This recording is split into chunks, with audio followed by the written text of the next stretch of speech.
और एक अहम खबर, दिल्ली से पटना आ रही गो एयर की फ्लाइट को वापस दिल्ली ले जाया गया। तकनीकी वजहों से पटना में फ्लाइट की लैंडिंग नहीं हो पाई। बाद में यात्रियों को दूसरी फ्लाइट से पटना भेजा गया। दिल्ली टू दिल्ली वाया पटना,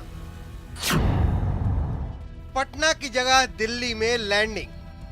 पटना पहुंचकर भी गो एयर की फ्लाइट G8131 एयरपोर्ट पर लैंड नहीं कर पाई। अचानक से फ्लाइट को वापस दिल्ली ले जाना पड़ा। वजह थी तकनीकी खराबी। पटना एयरपोर्ट पूरी तरह से खतरनाक हो चुका है और आज फिर G8131 गो एयर की फ्लाइट दिल्ली से उड़ान भरने के बाद पटना एयरपोर्ट पर पहुंचने के बाद भी लैंड नहीं कर सकी। दरअसल 1:50 पर पटना एयरपोर्ट पर लगातार अनाउंसमेंट भी हुआ कि अब गो एयर की फ्लाइट लैंड करने वाली है, लेकिन इस बीच राउंड लगाने के दौरान ही पायलट ने अनाउंस कर दिया कि फ्लाइट में तकनीकी खराबी आ गई है। इसकी वजह से फ्लाइट को हम वापस दिल्ली ले जा रहे हैं और फ्लाइट को दिल्ली ले जाया गया, जहां पर दिल्ली एयरपोर्ट पर लैंड करने के बाद जो यात्री थे उनको दूसरी फ्लाइट में शिफ्ट कराया गया। वापस दिल्ली पहुंचने के बाद पायलट ने फ्लाइट को न सिर्फ सेफली लैंड कराया बल्कि उसमें सवार सभी पैसेंजर्स को सुरक्षित पहुंचाया भी। लेकिन इसी बीच फ्लाइट के अंदर मौजूद पैसेंजर्स की क्या हालत थी, आप उन्हीं की जुबानी सुनिए। अभी मतलब हमारी शादी हुई है, एक ही दिन हुआ हमारी शादी को, हम न्यूली मैरिड है और कुछ रिचुअल्स कंप्लीट करने के लिए हम जा रहे थे। जो रीति रिवाज होते हैं उनको कंप्लीट करने के लिए हम अपने गांव जा रहे थे और इन्होंने बोला 10 मिनट में फ्लाइट लैंड होने वाली है और उसके बाद टेक्निकल इशू बता दिया। मतलब यहाँ पे माहौल ऐसा था कि सब प्रेयर्स कर रहे थे, इवन मतलब सिचुएशन बताई नहीं है कि क्या प्रॉब्लम आई है। एक तो वो मेंटल प्रेशर हो गया कि प्रॉब्लम क्या है, एकदम से कोई रीज़न नहीं दिया गया।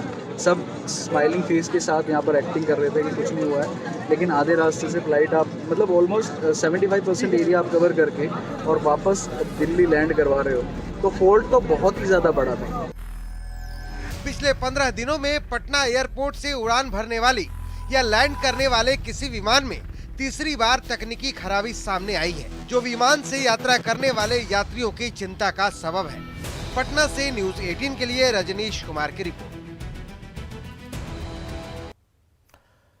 तो पटना में गो एयर की फ्लाइट में आई खराबी को लेकर विशेषज्ञ ने फ्लाइट के रखरखाव पर सवाल खड़े किए हैं। पूर्व पायलट अमित अग्रवाल ने कहा कि अगर बार बार किसी खास कंपनी की फ्लाइट में तकनीकी खराबी आ रही है तो निश्चित ही DGCA को इस पर गंभीरता दिखानी चाहिए, क्योंकि यह सीधे सीधे यात्रियों की सुरक्षा से जुड़ा मुद्दा है। किसी एयरलाइंस के एयरक्राफ्ट में कंटिन्यू कोई डिफॉल्ट स्नैग अगर आ रहा है तो क्या ये DGCA air safety civil aviation इसकी जानकारी जवाबदेही नहीं बनती है कि वह उस पर्टिकुलर एयरलाइंस के मेंटेनेंस सिस्टम को आइडेंटिफाई करे, क्या वो प्रॉपर ढंग से मेंटेनेंस हो रहा है। ऐसा लगता तो नहीं है। अगर प्रॉपर मेंटेनेंस होगा तो इस तरह के स्नैक्स कंटिन्यूअसली नहीं आएंगे। राष्ट्रपति पद की उम्मीदवार द्रौपदी मुर्मू आज पटना पहुंची। पटना एयरपोर्ट पर एनडीए के नेताओं ने उनका स्वागत किया। इसके बाद द्रौपदी मुर्मू बिरसा मुंडा स्मारक पहुंची, बिरसा मुंडा की मूर्ति पर माल्यार्पण किया और इसके बाद सीएम नीतीश कुमार से द्रौपदी मुर्मू की मुलाकात हुई। मुर्मू समर्थन की अपील लिए पटना पहुंची हैं और इस मौके पर सीएम नीतीश कुमार ने उन्हें भरोसा दिलाया कि बिहार के लोग उन्हें ही अपना स्नेह देंगे। आग्रह कहना चाहूंगी, इस बेटी को एक बार भारत माँ की सेवा करने के लिए मुझे मौका देंगे। मैं मेरे पूर्वी राष्ट्रपतियों ने जैसे काम किए हैं वो महान है, हम सबके नमस्य है। मैं उनको प्रणाम करती हूँ। मैं उनके तरह नहीं हो पाऊंगी, लेकिन मेरे जैसा मैं होंगी। इस पद पे रहूँ या न रहूँ, ये मिट्टी क्योंकि मेरे आगे नहीं कि पीछे नहीं, कि केवल मेरा देश है, मेरी धरती मेरी माँ है। मुख्यमंत्री नीतीश कुमार ने कहा कि मुझे भरोसा है कि द्रौपदी मुर्मू भारी मतों से विजयी होंगी। सब लोगों ने अपनी बात कह दी है और हम लोगों को पूरा भरोसा है ये भारी बहुमत से जीतेगी। समझ गए सर? आपने कहा सर बिहार के लिए खुशी, उड़ीसा में खुशी की बात करें सर, आप तो जानते हैं हमने सारी बात कह दी।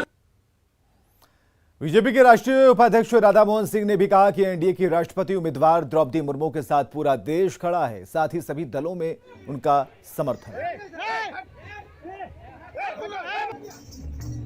ये कोशिश नहीं थी, बल्कि एनडीए एकजुट है और अभी जो राष्ट्रपति उम्मीदवार की घोषणा हुई, पूरा देश आज प्रधानमंत्री जी का आभारी है कि एक जनजातीय समाज से एक व्यक्ति को मौका मिला। तो सबका साथ सबका विकास जो प्रधानमंत्री का नारा है, उसके प्रति उनकी प्रतिबद्धता और पूरा देश आज साथ खड़ा है।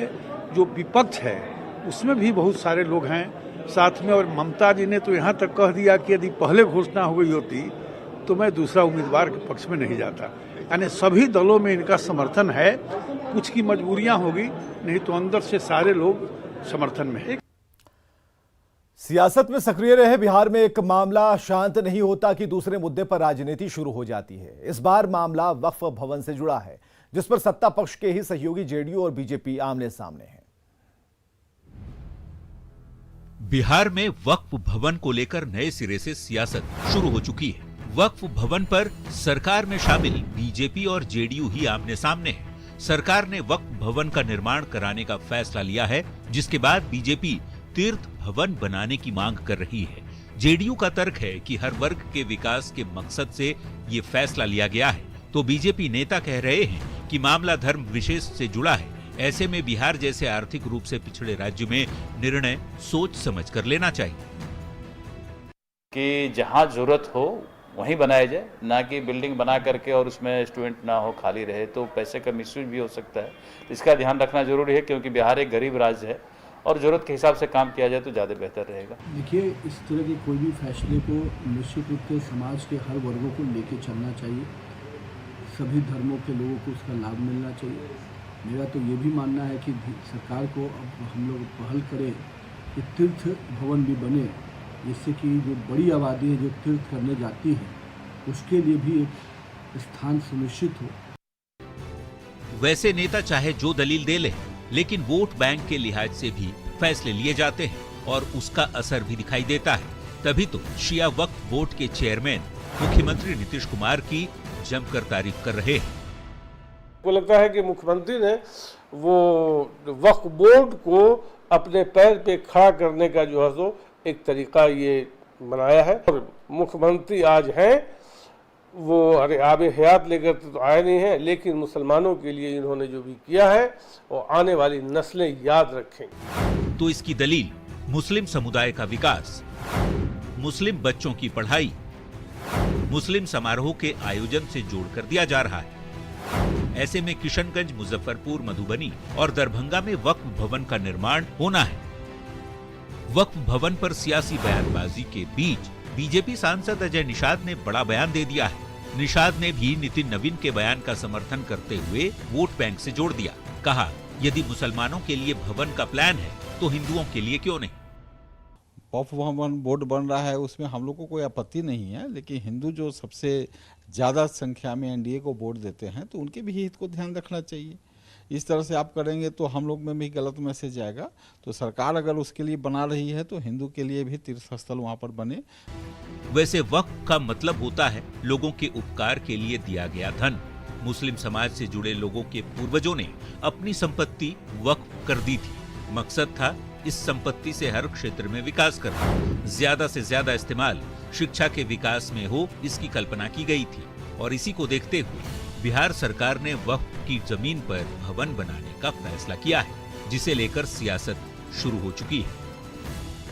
न्यूज़ 18 के लिए दिल्ली से अमितेश के साथ पटना से आनंद भूतराज की रिपोर्ट।